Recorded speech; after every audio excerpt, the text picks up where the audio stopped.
great expectations, because 2 just wasn't enough. So,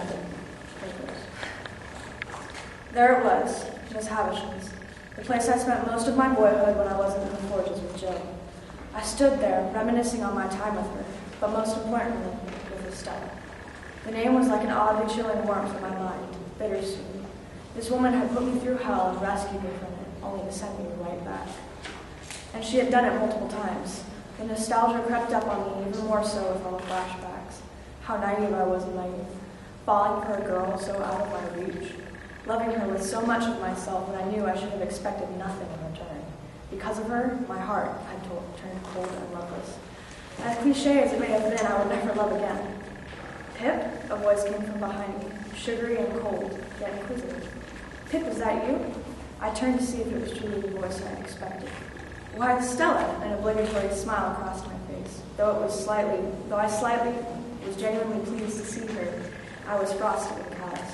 What brings you here? I assume the same thing as you, an old trip down memory lane. Indeed, I lightly kissed her hand, bowing as I did so. It hadn't been that long since we had seen each other, just a few days. Jumble and Estella had recently divorced, and it was written in the lines on her face that it was wearing her, that it did still hurt her, even though she had chosen to marry Jumble because she wanted someone who did not feel or love, not unlike her. It was a seemingly extensive pause. I could tell Estella, though still as beautiful and admired as she had always been, was hurting, weakened, exhausted, forlorn, abandoned. It occurred to me that she had no one else in this world except me. Estella, is everything all right? I inquired. Her face melted as she burst into tears, falling into me and burying her face in my shoulder. I held her as though this was how it was always supposed to be. It felt natural, warm, and relaxing. But I couldn't let myself feel this way when it was her who had made me cold and tense. I let her cry all her tears, and when she had finished, she looked up at me apologetically. Pip, I can't even begin to express my deepest apologies for all that I made you go through. She faltered, almost as if she didn't know where to go from here.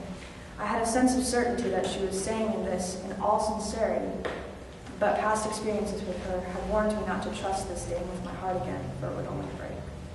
And yet still my heart told me otherwise, and as we stood there, me seeing the pain and regret quite possibly seeing the scars and aches she had caused me before in mine. Something that was supposed to be magical and painful, but only cold and filled with sting for us occurred at that specific moment. There was a slight tingling in my lips and an odd twist in my chest, a turn in my stomach, a warmth in my eyes, causing them to close and our heads to meet in a kiss.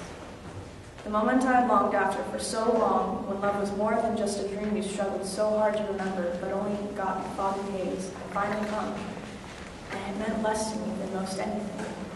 Pip, she murmured after our lips were apart. I know at once you loved me, and I was afraid to say that I had felt the same, afraid that I had merely felt the same. Now if you'll still have me, I shall be more than happy in being your bride and will be content with whatever may happen. It was silent. She still stared at me while I contemplated something I would never have thought twice about before. Indeed, I knew. The words came out of my mouth, but they held no meaning, no love, just icy, hollow words. Estella nodded slightly, and we left whatever true, deep feelings we might have had for each other in the Sage's house where Miss Havisham once dwelt. We had both been deeply gouged from love before, and neither of us could afford to be subjected to that possibility ever.